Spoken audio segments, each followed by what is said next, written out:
நேற்றைய பாராளுமன்ற தேர்தலினுடைய முடிவுகளுக்கு பிற்பாடு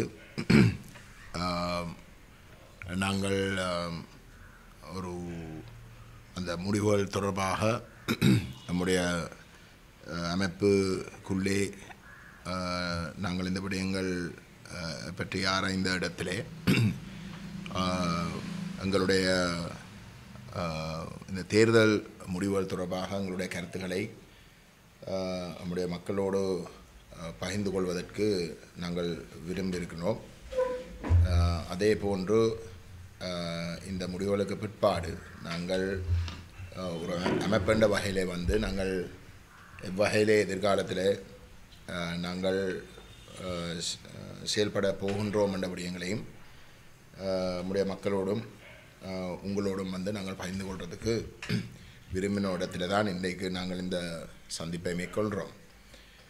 இந்த தேர்தலுடைய முடிவுகளை எடுத்து பார்க்கின்ற பொழுது நம்மை பொறுத்தவரையிலே தமிழ் மக்கள் விசேஷமாக யாழ்ப்பாணத்திலே பார்க்கின்ற பொழுது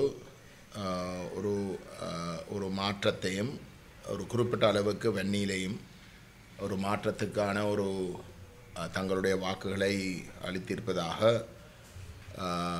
தெரிகிறது. ஆனால் அந்த தேர்தல் முடிவுகளை கொஞ்சம் ஆழமாக பார்க்கின்ற இடத்திலே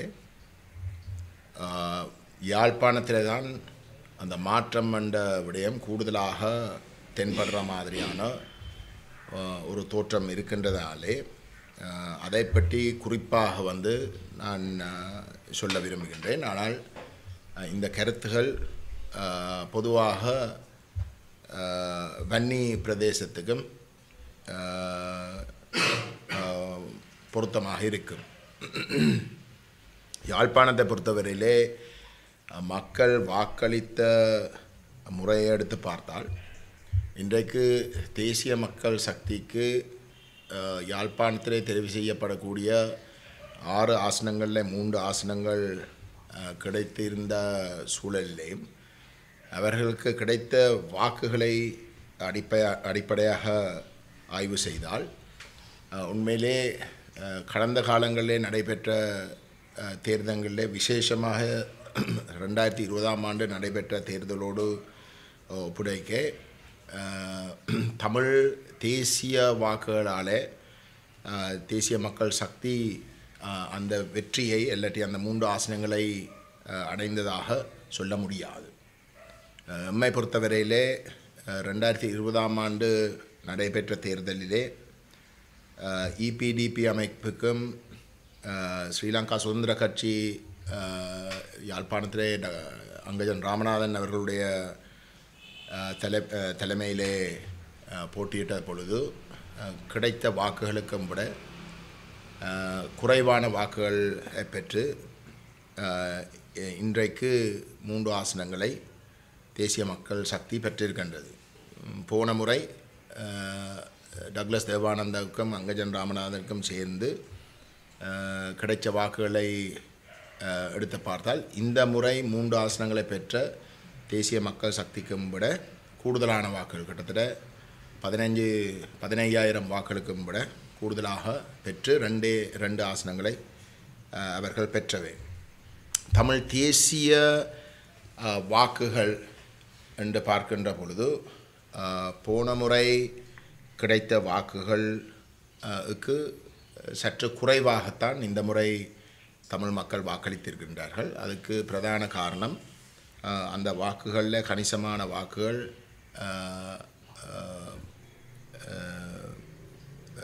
நிராகரிக்கப்பட்ட வாக்குகளாகவும் காணக்கூடியதாக இருக்குது. 2வது அந்த வாக்குகள் பல தரப்புகள் மட்டத்தில் விசேஷமாக பல கட்சிகள் இருந்து பிரிஞ்சு சுயேட்சை குழுக்களாகவும் வேறு அணிகள் உருவாக்கப்பட்டு இந்த முறை தமிழ் தேசியம் என்ற கோட்பாடு ரீதியாக பேசின தரப்புகள் பல தரப்புகள் மட்டத்தில் அந்த வாக்கு பிரிஞ்சதால் அந்த முடிவுகள் இன்றைக்கு ஒன்றொன்றாக பிரிஞ்சு காணக்கூடியதாக இருக்கின்றது. ஆகவே தமிழ் மக்களை பொறுத்தவரையிலே தமிழ் மக்கள் தமிழ் தேசியத்தை விட்டு விலகினதாக அல்லது தமிழ் தேசியத்தை நிராகரிக்கிற தேசிய மக்கள் சக்தி போன்ற தரப்புகளுக்கு வாக்களித்து இருப்பதாக கூறுகின்ற கருத்துக்களை நாங்கள் நிராகரிக்கிறோம். ஆனால் இதிலே தமிழ் தேசிய மக்கள் முன்னணியை பொறுத்தவரையிலே நான் இலங்கை தமிழரசு கட்சியை பற்றியோ மற்றவர்களை பற்றியோ சொல்கிறதுக்கும் விட தமிழ் தேசிய மக்கள் முன்னணியை பொறுத்தவரையிலே இந்த தேர்தல் விசேஷமாக யாழ்ப்பாணத்தில் வந்து ஒரு அதிர்ச்சியை ஏற்படுத்தியிருக்கின்றது. ஏனென்றால் எமக்கும் ஏனையோர்கள் தமிழ் தேசியம் சார்ந்த அடையாளப்படுத்துகின்ற ஏனையோர்களுக்கு அந்த ஒவ்வொரு கட்சியையும் எடுத்து பார்த்தால் அவர்களுக்கு கிடைத்த பின்னடைவை போல தமிழ் தேசிய மக்கள் முன்னணிக்கும் தன்னுடைய வாக்கு வங்கியில் இருந்து ஒரு கணிசமான வாக்கு குறைஞ்சிருக்கின்றது. அதுதான் எங்களுக்கு ஒரு அதிர்ச்சியாக இருந்தது. ஏனென்றால் எம்மை பொறுத்தவரையிலே கடந்த 5 வருடங்களிலே எம்மீது முன்வைக்கப்பட்ட குற்றச்சாட்டுகள் வந்து பிரதானமாக நாங்கள் மற்ற தரப்புகளோடு சேராமல் செயல்பட்டதை தவிர அணுகுமுறை சார்ந்த குற்றச்சாட்டுகளை தவிர கொள்கை ரீதியான எந்த விதமான குற்றச்சாட்டுகளும் நமக்கு எதிராக முன்வைச்சதாக இல்லை. ரெண்டாவது நாங்கள் இந்த இறுக்கம் என்றொரு நிலைப்பாட்டைத்தான் கூடுதலாக மீது அந்த விமர்சனங்களாக இருந்தது. ஆனால் எங்களுடைய செயல்பாட்டு ரீதியாக எங்களுடைய உறுப்பினர்களுடைய பங்களிப்பு மக்கள் பாதிக்கப்படுகின்ற இடத்துல வந்து அவர்கள் அந்த மக்கள் வீதியில் இறங்கி போராடுகின்ற பொழுது அதில் எங்களுடைய பங்களிப்பு மக்கள் சிலவழில் வந்து தாங்கள் நேரடியாக பங்களிக்க முடியாத இல்லாட்டி ஈடுபட முடியாத இடங்களிலே நாங்கள் நேரடியாக அவர்களுக்காக ஈடுபட்டு அதால் வந்து நாங்கள் கணிசமாக பாதிக்கப்பட்டும் இருக்கின்றோம். அப்படியான நீண்ட பட்டியல் நாங்கள் முன்வைக்கலாம் எங்களுடைய செயல்பாட்டு ரீதியான எங்களுடைய பங்களிப்பை பற்றி. அத்தோடு மக்கள் பாதிக்கப்படுகின்ற பொழுது விசேஷமாக வந்து எங்களுடைய அணியினுடைய மனிதாபிமான உதவிகள் நிவாரண உதவிகள் போன்ற செயல்பாடுகளும் கல்வி சார்ந்த விடயங்களிலே எங்களுடைய செயல்பாடுகளும் வந்து வேறு எந்த ஒரு அமைப்போடு ஒப்பிட்டு பார்க்க முடியாது. நான் ஏன் இதை குறிப்பிடுகிறேன் என்றால் இப்படிப்பட்ட ஒரு நிலைமை இருக்கத்தக்கதாக மீது நேரடியான விமர்சனங்கள் மிகவும் குறைவாக இருக்கின்ற ஒரு நிலையிலேயும் தமிழ் தேசிய மக்கள் முன்னணியுடைய வாக்கு வங்கியில் இருந்து ஒரு சரிவு ஏற்பட்டிருப்பதாக இருந்தால் அது நாங்கள் அதை பற்றி மிக ஆழமாக நிச்சயமாக வந்து பார்க்க வேண்டும். அந்த ஆய்வை நாங்கள் எதிர்காலத்திலே ஆழமாக நாங்கள் செய்வோம்.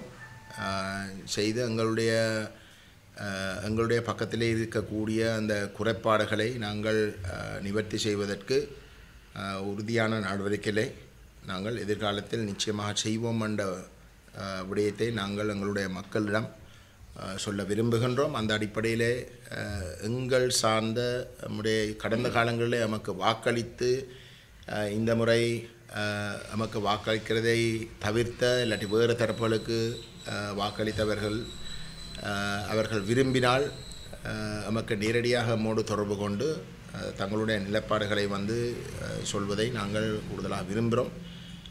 அப்படிப்பட்ட செயல்பாடுகளை நாங்கள் வரவேற்போம்.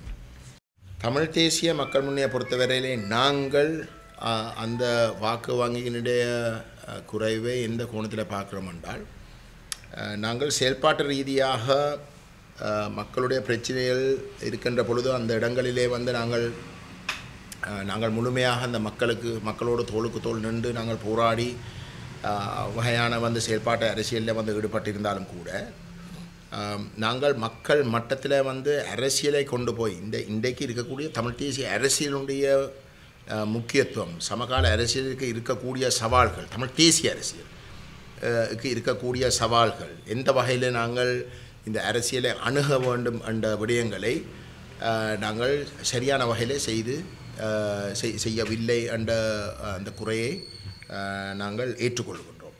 எம்மை பொறுத்தவரையிலே அந்த அரசியலை மக்கள்கிட்ட கொண்டு போகிற மக்களை அரசியல் மயமாக்குற வேலை திட்டத்திலே கணிசமான ஒரு ஒரு என்ன சொல்கிறார் கணிசமான ஒரு வெற்றிடம் உண்டு எங்களுடைய பக்கத்திலிருந்து ஏற்படுத்தப்பட்டிருக்கின்றது. ஏனென்றால் தமிழ் தேசிய அரசியல் மீது மக்களுக்கு இயல்பாகவே வந்து அந்த தமிழ் தேசிய அரசியலை தலைமை வகித்த தரப்புகளுடைய செயல்பாட்டால் வந்து கணிசமான விமர்சனங்கள் இருந்தன்ற எல்லோருக்கும் தெரிஞ்ச விடயம். அது கோட்பாட்டு ரீதியாக அவர்களுடைய கொள்கையிலே விமர்சனங்கள் இருந்தால் அதுக்கு மேலாக வந்து அந்த அமைப்புகளுக்குள்ளே இருக்கக்கூடிய பிரச்சனைகளாலேயும் வந்து கணிசமான விமர்சனங்கள் இருந்த இடத்துல அந்த அதிருப்தி ஒரு ஒரு வெறுப்பை நோக்கி போகின்ற பொழுது அது ஒரு கடுமையான முடிவுகள் எடுக்கக்கூடிய ஒரு சந்தர்ப்பங்களையும் கூட்டித்தான் வைக்கும். ஆகவே அந்த அதை வெற்றிடமாக மாற்றாமல் நாங்கள் அதை ஏதோ ஒரு வகையில் அந்த மக்களை கேப்சர் பண்ணி நாங்கள் ஒரு சரியான பாதைக்குள்ளே கொண்டு போகிறதுக்குரிய அரசியலை நாங்கள் தான் செய்திருக்கோம். அதை நாங்கள் செய்திருப்பது போதாத இல்லாட்டி நாங்கள் அதில் வந்து தவறுகளை செய்திருக்கிறோம் என்றது தான் எங்களுடைய இப்போதைய நாங்கள் இந்த விடயங்கள் சம்பந்தமாக ஆராய்ந்த பொழுது நம்முடைய மனதுக்கு வருகின்ற விடயமாக இருக்கின்றது. அதை நிச்சயமாக நாங்கள் எதிர்காலத்தில் வந்து நிவர்த்தி செய்வோம். அதுக்கு மேலதிகமாக நான் ஏற்கனவே குறிப்பிட்டது போல வந்து நம்முடைய மக்கள் மீது விமர்சனங்களை வைத்திருப்பதாக இருந்தால் அவர்கள் நேரடியாக வந்து எங்களுக்கு அந்த விமர்சனங்களை எங்களுக்கு முன்வைக்கலாம். நாங்கள் அதை கருத்தில் எடுத்து நாங்கள் எங்களுடைய பாதைகளில் மாற்றங்களை ஏற்படுவதற்கு தயாராக இருக்கின்றோம். தேசியம் சார்ந்த அரசியலுக்கும் எங்களுடைய கொள்கை சார்ந்த தமிழ் மக்களுடைய இருப்பு சார்ந்த விடயங்களுக்கும் எதிர்காலம் வந்து ஒரு மிகவும் சவாலுக்குரிய ஒரு காலமாகத்தான் நாங்கள் பார்க்கின்றோம். விசேஷமாக இந்த வரப்போகிற 5 வருஷத்தில் மிக முக்கியமாக வந்து முதலாவது வருஷம் எங்களுடைய கணிப்பின்படி இந்த தேர்தல் முடிவுகளுக்கு பிற்பாடும் வந்து திரு ஜேவிபியினுடைய செயலாளர் டில்வின் சில்வா அவர்கள் இன்றைக்கு நான் பத்திரிகைகள் ஊடாக அறிஞ்சினான். அவர் வடக்கிலே வந்து அவர்களுக்கு 3 ஆசனங்களும் யாழ்ப்பாணத்தில் வன்னியில் 2 ஆசனங்களும் பெற்றதை வந்து இனவாதத்தை வந்து தமிழ் மக்கள் வடக்கு மக்கள் வந்து நிராகரிச்சிருக்கிறார்கள் என்ற ஒரு கருத்தை சொல்லியிருக்கிறார். அந்த கருத்திலே வந்து தமிழ் மக்களுக்கு இருக்கக்கூடிய ஆபத்துகள் மிக தெளிவாக அம்பலமாகின்றது. தமிழ் தேசிய அரசியல் தமிழ் மக்களுடைய உரிமை சார்ந்த நிலைப்பாடு ஒரு சட்டத்தின் அடிப்படையிலேயும் நீதியின் அடிப்படையிலேயும் கடந்த 75 வருஷங்களுக்கு மேலாக மிகவும் அமைதியான முறைமையிலே தமிழ் மக்கள் அதை முன்வச்சிருக்கின்ற ஒரு இடத்திலே மிகவும் நீதியான வகையில் வந்து அந்த நிலைப்பாட்டுக்கு ஜனநாயக ரீதியாக தொடர்ச்சியாக ஒரு ஆணையை வழங்கி வந்திருக்கின்ற ஒரு நிலையிலே அந்த ஆணையை கொச்சைப்படுத்துகின்ற வகையிலே அது இனவாதம் என்று சொல்லி உண்மையிலே தமிழ் மக்களுடைய தேசிய நிலைப்பாடு வந்து சிங்கள பௌத்த பேரினவாதத்துக்கும் இனவாதத்துக்கும் எதிராக வந்து தலை தூக்கின ஒரு நிலைப்பாட்டை தவிர தமிழ் மக்கள் சிங்கள மக்களோடு எந்த இடத்திலையும் வந்து வாழ முடியாது இல்லாட்டி அவர்களை நாங்கள் நிராகரிக்கிற வகையில் வந்து செயல்பட்டதாக இல்லை. ஆகவே அந்த தமிழ் தேசிய நிலைப்பாட்டை ஒரு இனவாதமாக கொச்சைப்படுத்தி இன்றைக்கு வெறுமனே வந்து இன்றைக்கு இருக்கிற தேர்தல் மூலமேலே இருக்கக்கூடிய ஒரு சில விதிமுறைகளாலே வந்து அவர்கள் இந்த முறை எண்ணிக்கையில் கொஞ்சம் கூடுதலான ஆசனங்களை பெற்றிருப்பதை வைத்துக்கொண்டு ஒட்டுமொத்த தமிழ் தேசிய நிலைப்பாட்டையே வந்து நிராகரிக்கிறதுக்கென்று சொல்லுகின்ற கருத்துகள் எந்தளவு தூரத்துக்கு வந்து தமிழ் தேசிய அரசியலுக்கு வந்து ஒரு கேள்வியை உட்படுத்த போகின்றது என்று எங்களோட மக்கள் உணர வேண்டும். என்னடா அது மிக முக்கியம். அந்த வகையில் தான் நாங்கள் இந்த தேர்தல் காலத்திலேயும் நாங்கள் எங்களுடைய மக்களுக்கு தொடர்ச்சியாக சொன்ன விடயம் இந்த அரசாங்கம் தேசிய மக்கள் சக்தி அரசாங்கம் தேர்தல் முடிஞ்ச கையோடு ஒரு ஏக்கிய ராஜ்ய ஒற்றையாட்சி இடைக்கால அறிக்கை 2015 19 வரைக்கும் தயாரிக்கப்பட்ட ஒரு நிலையிலே அதை பாராளுமன்றத்தில் நிறைவேற்றுவதற்கு நடவடிக்கை எடுப்பினோம். நாங்கள் உண்மையிலே வந்து போட்ட கணக்கு தேசிய மக்கள் சக்திக்கு வடகிழக்கிலே ஆசனங்கள் எதுவும் கிடைக்காது, இல்லாட்டி கிடைச்சாலும் வந்து அது வெறுமனே ஒன்று இல்லாட்டி 2 ஆசனங்களாக மட்டும்தான் அமையும். அப்படிப்பட்ட ஒரு சூழலில் தமிழ் தேசிய நிலப்பாட்டோடு இருக்கக்கூடிய தரப்புகள், விசேஷமாக தமிழ் தேசிய மக்கள் முன்னணி ஒரு அறுதி பெரும்பான்மை பெறுகின்ற இடத்திலே நாங்கள் அந்த ஒற்றையாட்சிக்குரிய ஐக்கிய ராஜ்ய இடைக்கால அறிக்கையை நிராகரித்து எங்களுடைய மக்களுடைய ஆணையை காட்டி நாங்கள் ஒரு சரியான தமிழ் மக்கள் ஏற்றுக்கொள்ள, தமிழ் மக்களுடைய அரசியல் அபிலாஷைகள் பூர்த்தி செய்யக்கூடிய ஒரு அரசியலமைப்புக்கு கடுமையான அழுத்தங்களை கொடுப்போம் என்ற கருத்தைத்தான் நாங்கள் சொல்லியிருந்தோம். எதிர்காலத்தில் தமிழ் தேசிய மக்கள் முன்னணிக்கு அந்த ஆணை வழங்காவிட்டாலும் தமிழ் மக்களுக்கு வாக்குகள் விழுந்த முறைமையை எடுத்து பார்த்தால் தமிழ் மக்கள் தொடர்ந்தும் தமிழ் தேசியத்தோடு உறுதியாகத்தான் இருந்திருக்கிறார்கள். அவர்கள் எந்த ஒரு இடத்திலையும் அந்த நிலைப்பாட்டில் இருந்து விலகவில்லை என்றது நிரூபிக்கப்பட்டிருக்கின்ற ஒரு சூழலிலே அந்த தேசிய மக்கள் சக்தி கொண்டு வர விரும்புகின்ற ஒற்றையாட்சிக்குரிய ஐக்கிய ராஜ்ய அரசியலமைப்பை எதிர்த்து நாங்கள் ஒரு அழுத்தங்களை ஏற்படுத்தி தேசிய மக்கள் சக்தியை தமிழ் மக்களுடைய தமிழ் தேசிய நிலைப்பாட்டை அங்கீகரிக்கின்ற, தமிழ் தேசம் அங்கீகரிக்கின்ற, தமிழ் தேசத்துடைய சுயநிர்ணய உரிமையின் அடிப்படையிலே உருவாக்கப்படுகின்ற ஒரு சமஷ்டி தீர்வை எட்டுவதற்கான ஒரு ஜனநாயக ரீதியான போராட்டங்களாக இருக்கலாம், அழுத்தங்களை கொடுக்கறதுக்குரிய பல தளங்களாக இருக்கலாம். அது அனைத்தையும் உருவாக்குவதற்கு நாங்கள் செயல்பாடுகளை முன்னெடுக்க இருக்கின்றோம். அந்த செயல்பாடுகளோடு ஒத்துப்போகிறதுக்கு தயாராக இருக்கக்கூடிய அனைத்து தரப்புகளோடையும் நாங்கள் செயல்பட தயாராகவும் இருக்கிறோம். விசேஷமாக இந்த ஒற்றையாட்சி அரசியலமைப்பு, ஐக்கிய ராஜ்ய அரசியல் இடைக்கால அறிக்கையை வடகிழக்கில் தமிழர் தாயகம் ஏற்றுக்கொள்ளாது என்ற செய்தியை முதல் கட்டமாக அமைதியான முறையிலேயும் ஜனநாயக ரீதியாக வெளிப்படுத்துவதற்கும், அதுக்கு மேலதிகமாக அதை நிராகரித்து அதை தொடர்ந்தும் தமிழ் மக்களுடைய எதிர்ப்பை நிராகரித்து தொடர்ந்தும் அந்த அரசியலமைப்பை தான் தமிழ் மக்கள் மீது திணிப்பதற்கு பாராளுமன்றத்தில் நடவடிக்கை எடுக்கப்பட்டால் அந்த முயற்சியையும் தோற்கடிப்பதற்கு நாங்கள் தீவிரமாக நாங்கள் எங்களுடைய கருத்துகளையும் எங்களுடைய வாக்குகளையும் நாங்கள் பயன்படுத்துவோம். எங்களோடு அந்த நிலைப்பாட்டோடு ஒத்துப்போகக்கூடிய அனைத்து தரப்புகளோடு இணைந்து நாங்கள் இந்த விடயத்தை கையாள்வதற்கு நாங்கள் தயாராக இருக்கின்றோம். அதுக்கு நாங்கள் ஒரு அறைகூவலும் நாங்கள் விடுக்க, இந்த சந்தர்ப்பத்தை பயன்படுத்தி விடுக்க விரும்புகின்றோம். நாங்கள் சொல்லுகின்ற இந்த பயணம் என்றது, அதுவும் விசேஷமாக இந்த ஒற்றையாட்சி இடைக்கால அறிக்கையை கொண்டு வருவதை தடுப்பதற்கு, ஏனென்றால் தமிழ் மக்கள் ஏற்றுக்கொள்ளாத ஒரு விடயமாக இருந்தால் தமிழ் மக்கள் அதை நிச்சயமாக உறுதியாக வடகிழக்கில் நிராகரிப்பார்கள் என்ற ஒரு நிலைப்பாட்டை இருந்தால் அது ஒரு போதிய அழுத்தத்தை ஏற்படுத்தும். தேசிய மக்கள் சக்தியுடைய அரசாங்கம் அந்த பாதையை கைவிட்டு, அந்த ஐக்கிய ராஜ்ய இடைக்கால அறிக்கையை கைவிட்டு ஒரு முழுமையாக நேர்மையாக ஒரு சமஷ்டி ஆட்சி முறையை ஏற்படுத்தக்கூடிய தமிழ் தேசம் அங்கீகரிக்கின்ற ஒரு அரசியலமைப்பை உருவாக்குறதுக்குரிய ஒரு என்ன சொல்கிற ஒரு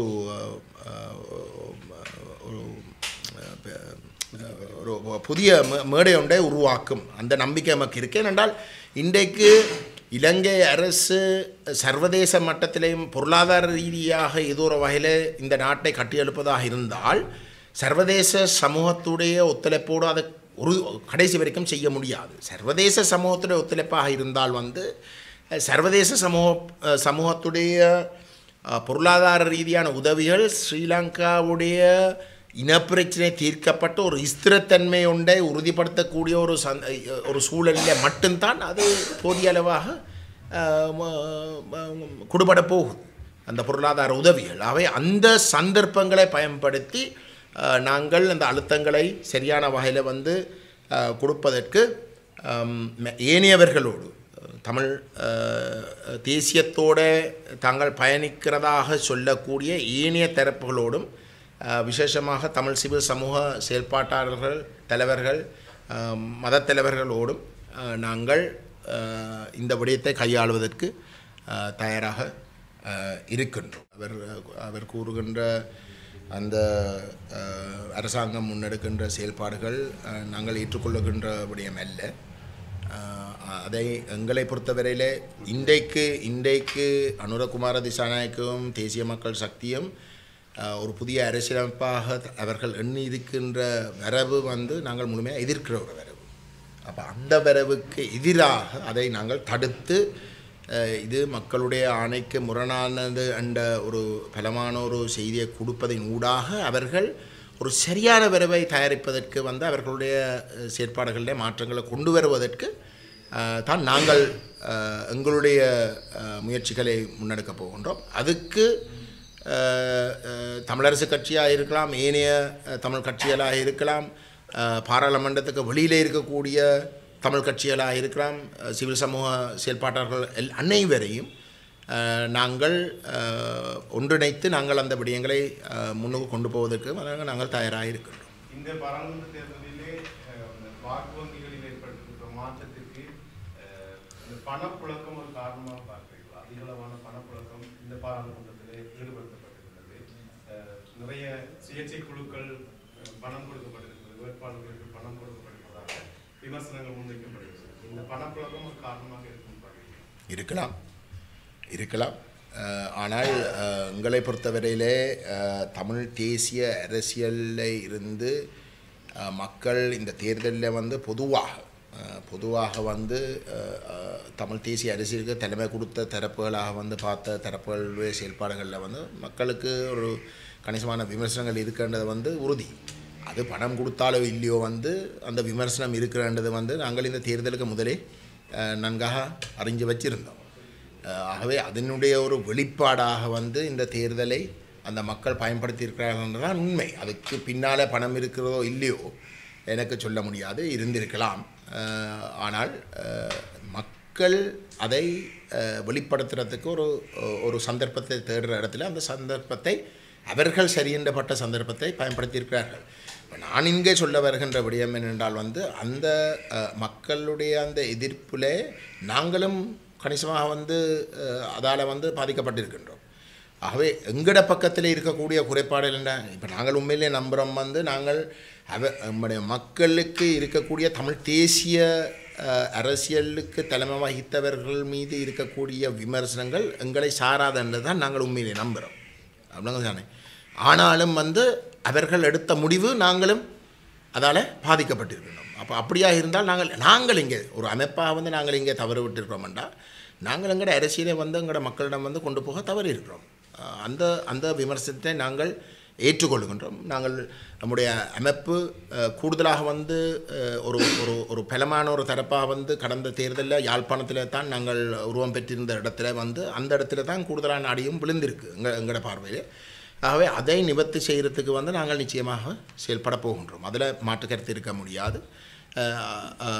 ஆனால் அதை தாண்டி இப்போ நான் இன்றைக்கு சொல்கிறேன் நாங்கள் அந்த எங்களோட அரசியலை சரியாக அந்த வெற்றிடம் உருவாக எங்களோட அரசியலை நாங்கள் மக்கள்கிட்ட கொண்டு போகிறதுக்கு தவறு இருக்கிறோம்னு தான் நாங்கள் சொல்கிறோம். அப்படி இல்லாமல் வேறு விதமாக விமர்சனங்கள் இருக்கிறதாக இருந்தால்தான் நான் சொல்கிறேன் மக்கள் எங்களிடம் அந்த விமர்சனங்களை முன்வைக்கணும். அதை நாங்கள் நிச்சயமாக பரிசீலித்து எங்களுடைய செயல்பாடுகளில் போதிய அளவு மாற்றங்களை செய்கிறதுக்கும் நாங்கள் தயாராக இருக்கிறோம் என்று நான் சொல்ல விரும்புகிறேன்.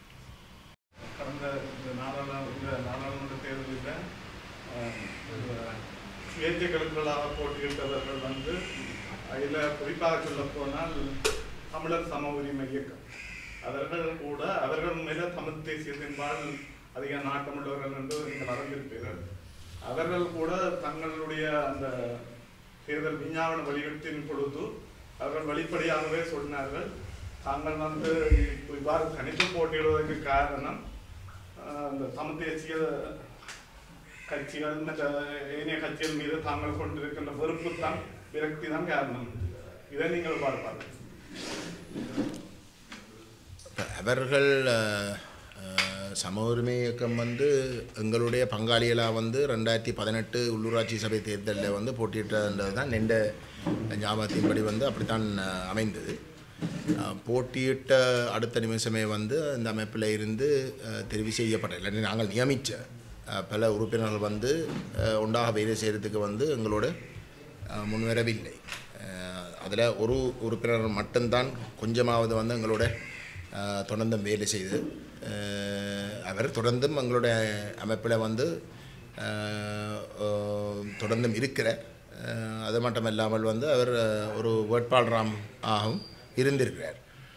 எங்களை பொறுத்தவரையிலே எங்களுக்கு வேறு எந்த ஒரு அமைப்போடையும் வந்து கொள்கை சார்ந்த விடயங்களில் மட்டும்தான் நாங்கள் பிரச்சனை வாரதாக இருந்தால் நாங்கள் வந்து செயல்படுறதையும் வந்து நாங்கள் தவிர்த்து கொள்கிறோம். அந்த கொள்கை என்று சொல்லுகின்ற பொழுது வந்து அது தமிழ் தேசிய நிலைப்பாடு. தமிழ் தேசிய நிலைப்பாட்டில் வந்து நாங்கள்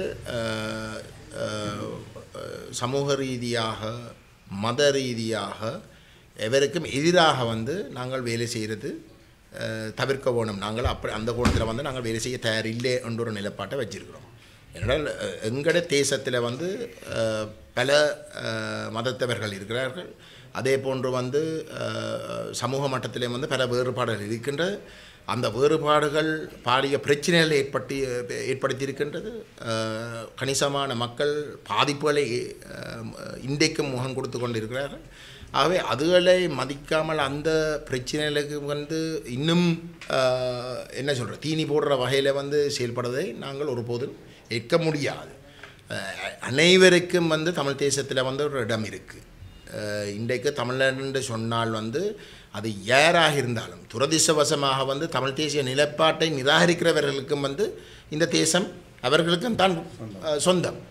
அவ்வளோங்க சொல்கிறேன். ஆகவே அவர்களுக்கு வந்து நாங்கள் அவர்களை வந்து முற்றிலும் வந்து இந்த இடத்துக்களை இருந்து அப்புறப்படுத்துகிற அல்ல நோக்கம். அவர்களுடைய சித்தாந்த ரீதியான தவறை வந்து நம்முடைய மக்களுக்கு சுட்டி காட்டுறதுல வந்து எங்களுக்கு ஒரு கடமை இருக்கே தவிர அதுக்காக வந்து அவர்களுக்கு இந்த இடத்துல வந்து இடம் இல்லை என்ற கோணத்தில் வந்து செயல்படுறதோ இல்லாட்டி வந்து அவர்கள் இந்த இடத்துக்கு உரித்தானவர்கள் அல்ல என்று செயல்படுறதோ எங்களுடைய கொள்கை அல்ல. ஆகவே இந்த நிலைப்பாடுகளில் வந்து யாரும் மீறினா எங்களுடைய அமைப்போடு வந்து தொடர்ந்தும் பயணிக்க முடியாது. ஆனால் அப்படி பயணிக்காமல் வந்து சிறுவழியில் அவர்களாகவே வந்து தங்களுக்கு இந்த எங்களுடைய கொள்கையில் வந்து இடமில்லை என்ற பட்டு அவர்கள் பிரிஞ்சு சென்றால் அதுக்கு நாங்கள் ஒன்றும் செய்யலாம். ஆனால் நான் மீண்டும் சொல்கிறேன், எங்களுடைய பிரதான நீரோட்டம் வந்து அரசியல். அந்த வகையில் நாங்கள் அரசியல் நிலைப்பாட்டை எங்களுடைய தேச நிலைப்பாட்டை நாங்கள் தொடர்ச்சியாக அதைத்தான் முதன்மைப்படுத்தி நாங்கள் போட்டியிருக்கிறோம். ஆனால் தேசம் என்று சொல்கிற இடத்துல வந்து அந்த தேசத்துக்குள்ளே எங்கள் வீட்டுக்குள்ளே வந்து கணிசமான பிரச்சனைகள் இருக்குது. அந்த பிரச்சனையில் இன்னும் பெருசப்படுத்துகிற வகையில் வந்து நாங்கள் எந்த ஒரு இடத்துலையும் வந்து அனுமதிக்க போகிறது இல்லை. அந்த பிரச்சனையில் அந்த வேறுபாடுகளை இந்தளவுக்கு குறைச்சி நாங்கள் ஒரு நல்லிணக்கத்தை வந்து நம்முடைய மக்கள் மட்டத்திலேயும் இருக்கிற பாதிப்புகளை வந்து நிவர்த்தி செய்து நாங்கள் ஒரு நிலைமை உருவாக்கணும்னு தான் நாங்கள் பார்க்கலாமே தவிர இன்னும் கோபங்களை வந்து அதிகரிக்கிற வகையில் வந்து நிலப்பாடுகளை வந்து முன்வைக்கிறதை வந்து நாங்கள் ஏற்கப் போவதில்லை. தேசிய நிலைப்பாடு எங்களுடைய அரசியல் நிலைப்பாடு சிங்கள தேசத்தோடு இருக்கக்கூடிய பிரச்சனையை முன்னிலைப்படுத்துகிற இடத்துல அதில் வந்து இணங்கினாலும் வந்து மற்ற விஷயங்களில் வந்து பிரச்சனைப்பட்டாலும் வந்து நாங்கள் ஏற்க முடியாத ஒரு இடம். என்னென்னா தமிழ் தேசம்ண்டா சிங்கள தேசம் எங்களை அழிக்குதோடு இனஅழிப்பு செய்யுது. ஆனால் தமிழ் தேசத்தில் அழிவுக்கு வந்து நாங்கள் உள்ளேயும் வந்து நாங்கள் கணிசமான பிரச்சனையை உருவாக்கலாம். அதுவும் நாங்கள் பார்க்க வேணும். இந்த ரெண்டுலேயும் ஒத்து போகக்கூடிய வகையில் வந்து விஷயங்கள் இருந்தால் நாங்கள் அரவணைச்சு போகிறதுக்கு எங்களுக்கு எந்த விதமான தயக்கமும் கிடையாது. கடந்த காலங்களில் வந்து நீங்கள் பார்த்துனீங்களா இருந்தால் நாங்கள் இப்போ ஒரு சிலர் வந்து விமர்சிக்க பார்க்கிறோம் வந்து நாங்கள் வேறு ஒருத்தருடைய வந்து நாங்கள் இணைஞ்ச போகிறது கிடையாது. இவை ஒரு தனி ஓட்டம், இவை ஆக இருக்கம் என்ற ஒரு விமர்சனம் பொதுவாக வந்து சொல்லப்படுறது. ஆனால் தமிழ் தேசிய மக்கள் முன்னே வந்து தமிழ் மக்கள் பேரவைன்ற ஒரு மிக முக்கியமான ஒரு பங்காளியாக இருந்தது. நாங்கள் அந்த தமிழ் மக்கள் பேரவைன்ற தீர்வு திட்டத்தை தயாரிக்கிறதுல வந்து பிரதான பங்காற்றினோம். அது எல்லோருக்கும் தெரியும். நாங்கள் ஏற்றுக்கொள்ளக்கூடிய வகையில் அந்த தீர்வு திட்டம் அமைந்ததால் வந்து நாங்கள் தொடர்ந்தும் இன்றைக்கு வரைக்கும் இந்த தேர்தலில் கூட அந்த தமிழ் மக்கள் பேரவை மக்கள் பேரவையால் தயாரிக்கப்பட்ட தீர்வு திட்டத்தை தான் நாங்கள் இந்த முறை தேர்தலில் வந்து எங்களுடைய தீர்வு திட்டமாக வந்து முன்வச்சிருக்கிறோம். ஆகவே நாங்கள் சேர்ந்து பயணிக்கிறதுக்கு தயார். எந்த ஒரு இடத்துலையும் வந்து நாங்கள் சேராமல் வந்து ஒரு தனியோட்டம் மட்டும்தான் எங்களுக்கு மட்டும்தான் இடம் வந்து எந்த ஒரு இடத்துலையும் வந்து குறுநாக இல்லை. ஆனால் ஒரு முடிவை எடுத்ததுக்கு பிறகு அந்த முடிவை நிராகரித்து ஒரு தரபட்சமாக வந்து நிராகரித்து அந்த முடிவுக்கு விசுவாசமாக செயல்படாமல் அந்த கூட்டு முயற்சிக்கு செயல்படாமல் மற்றவர்கள் வந்து என்ன சொல்கிறோம் அதுக்கு தீமை வருகின்ற வகையில் வந்து செயல்படுறது நாங்கள் தொடர்ந்து பயணிக்கலாம். நாங்கள் இந்த தீர்வு திட்டங்களை தயாரிக்க வந்து ஒரு விளையாட்டுக்கு இல்லை. நாங்கள் ஒரு தீர்வு திட்டத்தை தயாரிக்கிறோம்னா மாதக்கணக்கில் வந்து நின்று கஷ்டப்பட்டு மெட்ட உதாரணங்கள் எல்லாம் படித்து எழுத்தில் வந்து போடுறமாக இருந்தால் அது நின்று பிடிக்க வேணும். அது தொடர்ந்து வந்து தீவிரமாக வந்து மக்களால் வந்து ஒரு தீர்வை அடையக்கூடிய ஒரு சூழலை ஏற்படுத்துவதற்காகத்தான் நாங்கள் அந்த அந்த அந்த முயற்சியை மேற்கொள்கிறோம். ஆகவே அதையெல்லாம் செய்ததுக்கு பிறகு வந்து அது தங்களுக்கு விருப்பம் இல்லை என்று ஒரு தலைபட்சமாக வந்து முடிவெடுத்து செயல்படுற தரப்புகளோடு நாங்கள் மீண்டும் எதிர்காலத்தில் வந்து செயல்படுவது தொடர்பாக வந்து நாங்கள் யோசிக்கணும். சரி, அப்படி இருக்கவும் நாங்கள் எங்கெங்கே அப்படி இருக்கவும் எங்கெங்கே வேலை செய்யலாமோ நாங்கள் செய்திருக்கிறோம். தமிழ் மக்கள் பேரவைக்கு பிறகு அந்த பேரவையில் இருக்கக்கூடிய பங்காளிகள் தொடர்பாக வந்து பலத்த விமர்சனங்கள் இருந்தும் 2019ஆம் ஆண்டு ஜனாதிபதி தேர்தல் நடைபெற்ற பொழுது பல்கலைக்கழக மாணவர்கள் வந்து ஒரு முயற்சி ஒன்றை மேற்கொள்ள நாங்கள் அதில் பங்கிட்டு நாங்கள் 14 கோட்பாடுகளை வந்து முன்வைச்சோம். 14 கோட்பாடுகளை முன்வைச்சு அதில் பிரச்சனை வந்து எங்கே 14 கோட்பாடுகளில் வந்து 2 கோட்பாடுகள் மிக முக்கியம். ஒன்று ஒற்றையாட்சி ஆட்சி முறைமையை முற்றுமுழுதாக நிராகரிப்பது, கொள்கை அளவில் வந்து ஒற்றையாட்சியை நிராகரிக்கிற பிரகடனம். ரெண்டாவது வந்து நடைமுறையில் வந்து பாராளுமன்றத்தில் ஏற்கனவே இன்றைக்கு அனுரகுமார திசாநாயக்க கதைக்கின்ற அந்த இடைக்கால அறிக்கை, ஐக்கிய ராஜ்யவுக்குரிய இடைக்கால அறிக்கை 2015 2019 வரைக்கும் தயாரிக்கப்பட்ட அந்த இடைக்கால அறிக்கையை நிராகரிக்கணும். ஏனென்றால் அது ஒற்றையாட்சிக்குரிய ஒரு அறிக்கை. அந்த விசேஷமாக நடைமுறையில் இருக்கக்கூடிய அந்த ஒற்றையாட்சி அறிக்கையை நிராகரிக்க சொல்ல மற்ற எல்லாரும் வந்து உண்டாகி சொன்னவை அதை நிராகரிக்க இயலாது. கொள்கையில் வந்து ஒற்றையாட்சி நிராகரிப்பு, நடைமுறையில் இருக்கக்கூடிய ஒற்றையாட்சி இடைக்கால அறிக்கை ஐக்கிய ராஜ்ய அறிக்கையை வந்து நிராகரிக்க இயலான்னு சொன்னால் அதை எப்படி ஏற்றுக்கொள்ளலாம்? கண்ணுக்கு முன்னால் வந்து ஒற்றைய ஆட்சியே நடைமுறைப்படுத்துறதுக்குன்ற ஒரு விரைவு ஒன்று தயாரிக்கப்பட்டிருக்கிற இடத்துல வந்து அந்த விரைவை நிராகரிக்கையில் ஆனால் ஒரு கோஷமாக வந்து ஒற்றையாட்சியை நாங்கள் நிராகரிக்கிறோம்னு சொல்லலாம். அது எப்படி அது? அப்போ இப்படிப்பட்ட செயல்பாடுகளிலும் நடந்திருக்கிற இடத்துல தான் எங்களுக்கு பிரச்சனை வாராது.